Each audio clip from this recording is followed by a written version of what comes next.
हुकूमत की क्या तरजीहात हैं? हुकूमत हमेशा यही कहती है जी हम अच्छा बजट पेश करेंगे, लेकिन क्या ये बजट IMF की कंडीशंस को सामने रख के बनाया जाएगा या जो गरीब आवाम है जिनका हमेशा झटका हो जाता है, कोई उनके मुफादात को सामने रख के बनाएंगे आप?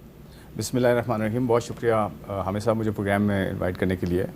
देखिए, मैं बहुत ज़्यादा डिटेल्स इस वक्त डिस्कस नहीं कर सकूँगा। आप समझते हैं ये बजट का जो दिन होता है, जी, बजट का दिन होता है वो उसके लिए बड़ा इंपॉर्टेंट होता है और वो फाइनेंस मिनिस्टर उस पर बहुत डिटेल में बात करेंगे। देखें, तरजीहात ये हैं कि एग्जिस्टिंग टैक्स पेयर पे कम से कम बोझ हो, कम से कम, और टैक्सेस को बढ़ाया ना जाए। तरजीहात ये हैं। ये तो बड़ी अच्छी तरजीह जी, मैं ये कह रहा हूँ टैक्सेस को बढ़ाया ना जाए एग्जिस्टिंग टैक्स पेयर पे। दूसरी बात ये है कि 3-4 जो थीम्स है वो मैं आपसे डिस्कस कर लेता हूँ। देखें, एक तो रिफॉर्म्स का प्रोसेस जो शुरू हुआ है, डिबेट ये की जा सकती है कि उसमें तेज़ी हो, किस तरह से हो, बट रिफॉर्म का जो प्रोसेस शुरू हुआ है उसमें प्राइवेटाइजेशन है, उसमें पेंशन्स हैं, टैक्स है, उसके अंदर एनर्जी है, उसके अंदर जो है राइट साइजिंग है। ये सब चीज़ें बजट के साथ अलाइंड हों और बजट में इस तरह की पॉलिसी मेजर्स हों जो कि इस रिफॉर्म प्रोसेस को बेहतर करें, बढ़ाएं, ताकि इसका इम्पैक्ट जो है आहिस्ता से ट्रिकल डाउन होकर एक आम आदमी पे आए। सेकेंडली ये कि प्राइवेट सेक्टर को जगह मिले, इकॉनमी को ड्राइव करने के लिए। तीसरी तरजीहात ये कि एक्सपोर्ट जो है प्रायोरिटी हो, एक्सपोर्ट ड्रिवन हो, यानी कि हम बाहर चीज़ें अशिया दुनिया में कम्पीट कर सके, इस तरह का बजट हो जिसमें सपोर्ट हो एक्सपोर्ट सेक्टर को। चौथी ये है कि जी ओवरऑल प्रोडक्टिविटी बढ़े, और पांचवा ये कि जो ओवरऑल जो बर्डन है, ऑफ कोर्स जैसे मैंने शुरू में कहा, वो कम से कम हो। तो देखें, ओवरऑल जो थीम है बजट की वो export led, private sector driven और ब्रॉडनिंग ऑफ टैक्सेशन भी हो। ये भी इंशाल्लाह आप करेंगे, हम कोशिश ये सारी कर रहे हैं, लेकिन ये बजट डे पे आपको सारी डिटेल्स पता चलेंगी कि हम क्या मेजर्स ला रहे हैं। सरदार तारिक महमूद साहब, अब आप सनतकारों की भी नुमाइंदगी कर रहे हैं और रियल स्टेट की भी नुमाइंदगी कर रहे हैं, तो ये बताएं कि आपको क्या तवक्को है, ये बजट कैसा होगा?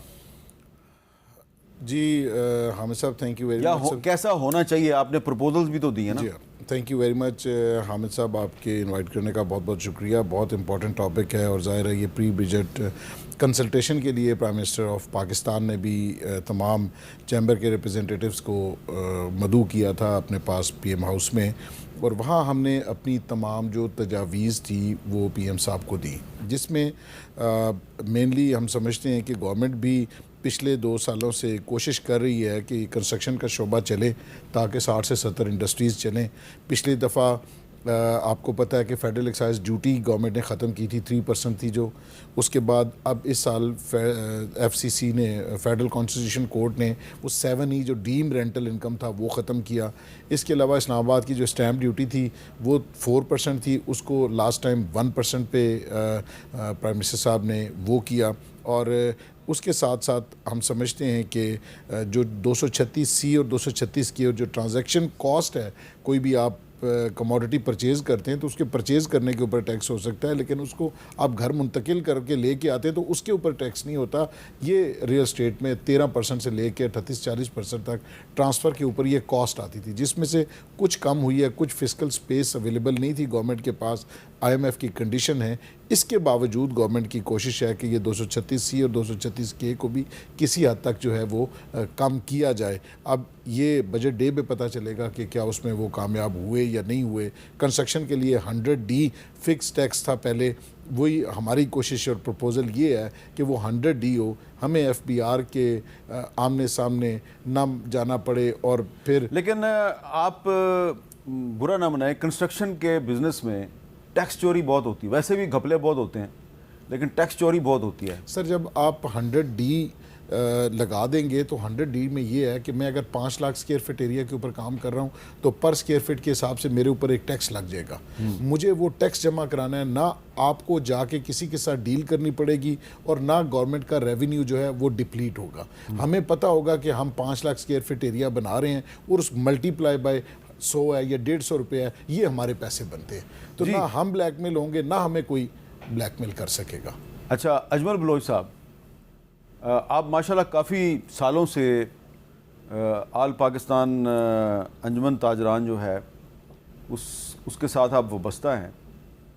एक शिकवा लोग ये करते हैं कि ये जो रिटेलर्स हैं, आम ताजर या छोटे ताजर जो हैं, ये टैक्स नहीं देते और अगर टैक्स मांगे तो हड़ताल की धमकी दे देते हैं। तो ये बताएं कि इसकी क्या वजह है? इसकी वजह FBR है या इसकी वजह एक मजमूई हमारा एक कल्चर है, समाजी रवैया है, या कोई और वजह है? क्या मसला है? देखिए, बात ये है कि ये जो इल्ज़ाम है ना, मैं कहता हूँ ये सरासर गलत है। ठीक है। 1.25 करोड़ से ज़्यादा ताजर है पाकिस्तान के अंदर। हर ताजर बिजली के बिल के ऊपर एडवांस इनकम टैक्स 10% अदा करता है। कोई ऐसा ताजर साइकिल को पंचर भी लगाता है ना, वो भी जब बिजली का बिल जमा कराता है तो 10% एडवांस इनकम टैक्स अदा करता है। अब FBR करता क्या है मैं आपको बताऊं। ये एक ह्यूज अमाउंट है जो डिस्कोस के अकाउंट से FBR को जाती है। कभी नहीं बताया इन्होंने कि ये कितना पैसा आता है। अगर वो बंदा रिटर्न अपना गोशवारा दाखिल कर ले तो उसको रिफंड देना पड़ेगा, क्योंकि वो 6 लाख की आमदन वाला नहीं होगा। इतना ताजर 25-30 लाख ताजर तो ऐसा है, उसका पैसा सारा इनके पास मौजूद है। अब लोग हैं जो रिटर्न फाइल करते हैं।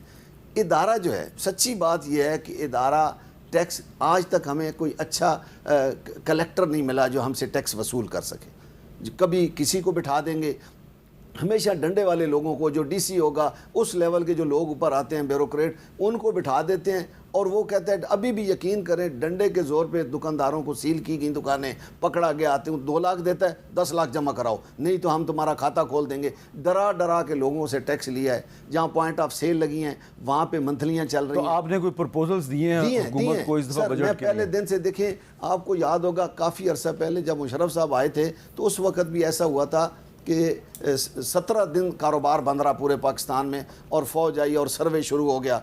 उस पे भी जब उनको पता चला, वो कहते थे कि दुकानों के अंदर जो सामान आता है दुकानदार किधर से लाता है। हमने कहा ये उधार का है। जब उनको पता चल गया ये उधार का होता है तो फिर वो पीछे हट गए और हमें सेल्फ असेसमेंट स्कीम दे दी। शौकत अजीज साहब उन्होंने FBR को हमसे दूर कर दिया कि FBR का कोई भी एहलकार आपकी प्रेमिसेस पे नहीं आएगा, दुकान पे नहीं आएगा, आप टैक्स दें। और हर साल उन्होंने ये दावा किया कि 3 गुना ज़्यादा टैक्स आता है। हम अभी भी इनको यही सजेशन दे रहे हैं, जितनी दिए हैं, डेढ़ माह हो गया, 2 माह इनके साथ जो मुज़ाकरात कर रहे हैं, कि आप एक फ़िक्स टर्नओवर टैक्स कर दें कि मेरा फ़र्ज़ किया अगर टर्नओवर 1 करोड़ रुपए है तो मुझ पर 1 लाख रुपए टैक्स। वो तो हो गया ना, 1 लाख टैक्स हो। ये मैं वही कह रहा हूँ कि ये फ़िक्स किया है इन्होंने। अगर ये यकीन करें, इसको बंद ना करें। मुसीबत ये होती है कि पहले ताजर 2 स्कीम ला के 3 माह में 10,000 लोग इंटर हुए थे, लेकिन ब्यूरोक्रेट बंद करा देता है। ब्यूरोक्रेट हमारे ऊपर हावी है। वो सियासतदानों वो क्यों बंद करवाता है? वो इसलिए बंद करवाता है कि इस स्कीमों में उनकी जेबों में पैसा नहीं जाता है। असल मसला ये है। क्यों जी खुर्रम शहजाद साहब, ये जो शौकत अजीज़ साहब के ज़माने में जब वो वज़ीर ख़जाना थे तो ये काम हुआ था, मुझे अच्छी तरह याद है कि उसके बाद हुकूमत की टैक्स कलेक्शन में इजाफा हुआ तो ये ब्यूरोक्रेसी ने बंद करा दिया। अब आप फिर इसको शुरू कर रहे हैं। जी बिल्कुल सही है। देखें, मैं आपको एक चीज़, थोड़ा सा नंबर्स हम शेयर कर लेते हैं। हमारे कोलीग्स के कंसर्न्स भी हैं ऑफ कोर्स, और दूसरे एंड पे आपको पता है रिटेल, होलसेल एंड ट्रेड, ये पूरा एक सेगमेंट है हमें साहब। ये जो हमारी मईशत है, मईशत के अंदर तकरीबन 20% इसका हिस्सा है।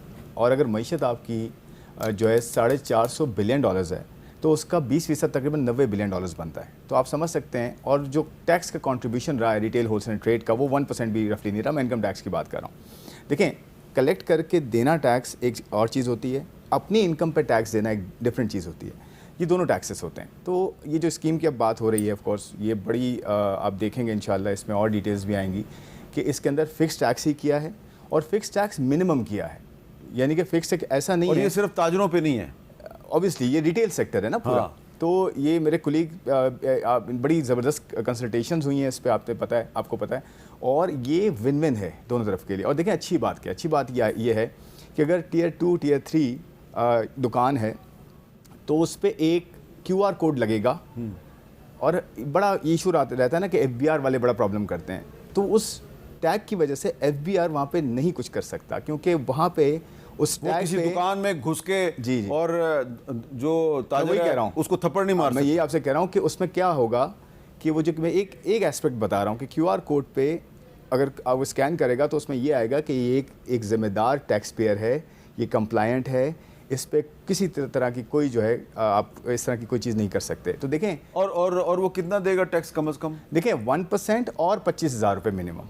अच्छा। और एनुअल टर्न और टैक्स नेट में इजाफा होगा? एब्सोल्युटली। देखिए मैं आपको नंबर बताता हूँ, जो रिटेल का नंबर है ना जो कि टैक्सेबल है वो तकरीबन 35-36 लाख के करीब है। ये नेट नंबर बता रहा हूँ मैं, वैसे तो 42-43 लाख हैं, कोई एडजस्टमेंट्स होती हैं, आपको पता है कराची केस के।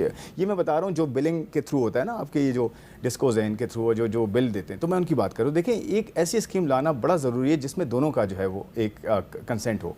तो मेरे ख्याल में शुरुआत है, अच्छी है और आई थिंक बेहतरी की तरफ जाएंगे। देखिए ये बड़ा होता है ना कि जी सैलरी क्लास, और आपके प्रोग्राम में भी कितना हम जो है बात करते हैं कि सैलरी क्लास और कॉर्पोरेट सेक्टर जो एग्जिस्टिंग टैक्स पेयर है उस पर देखिए 3-4 इसके एस्पेक्ट्स हैं कि एग्जिस्टिंग टैक्स पेयर पर बर्डन नहीं होना चाहिए, ब्रॉडनिंग ऑफ टैक्स बेस होना चाहिए, और इतना बड़ा जीडीपी का हिस्सा जो कि डॉक्यूमेंटेड भी नहीं है और टैक्स भी नहीं देता तो वो आए साथ में। तो सैलरीड क्लास पर टैक्स कुछ कम होगा? मैं आपसे यही कह रहा हूँ कि हमारी पूरी कोशिश है कि एग्जिस्टिंग टैक्स पेयर पे मिनिमम जो है बर्डन हो और ब्रॉडनिंग ज़्यादा हो, ये मेन थीम होनी चाहिए।